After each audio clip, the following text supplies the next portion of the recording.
INEC budget delay, holds Saraki, Senate responsible. Presidency. The presidency has dismissed Senate President Bukola Saraki's allegation that President Muhammadu Buhari is to blame for the delay in approving the supplementary budget for Independent National Electoral Commission, INEC.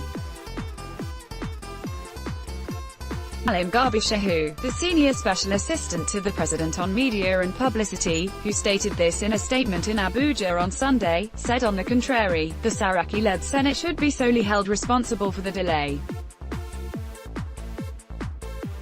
According to him, the Senate president should to look into the mirror and what he will see is his own face.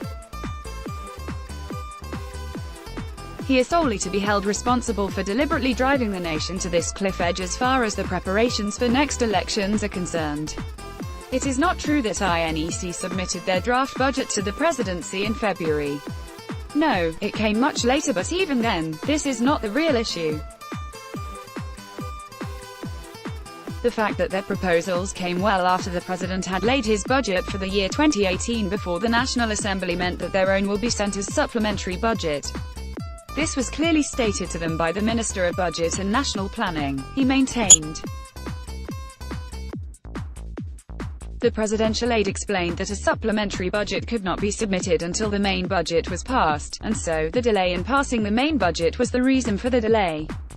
The National Assembly passed the 2018 budget 7 months after the document was submitted to the National Assembly by President Buhari.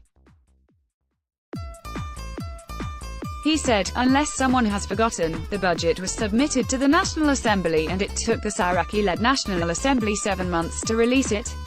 He said there was no way President Buhari could have submitted a supplementary budget while the main one was still pending, adding that, it is never done. Because Saraki did not return the main budget, we could not have submitted the supplementary one. Shehu noted that after the long delays, the president was pained to sign the much distorted, butchered and debauched document. While signing the budget, President Buhari said that he was compelled to sign it so as not to keep the economy continuously on a standstill. In his words, when I submitted the 2018 budget proposals to the National Assembly on November 7, 2017, I had hoped that their usual legislative review process would be quick, so as to move Nigeria towards a predictable January to December the financial year. The presidential aide further said that, it is also worthy of note that this is the first time in Nigeria's history that a government would bring together the cost of an election in one budget, with each agency involved invited to defend their portion of the budget before the National Assembly. It is all part of the transparency that this government is known for. He observed that in the past, governments would approve INEC budgets and funding without a breakdown, often using ways and means to fund it. Not so under President Buhari.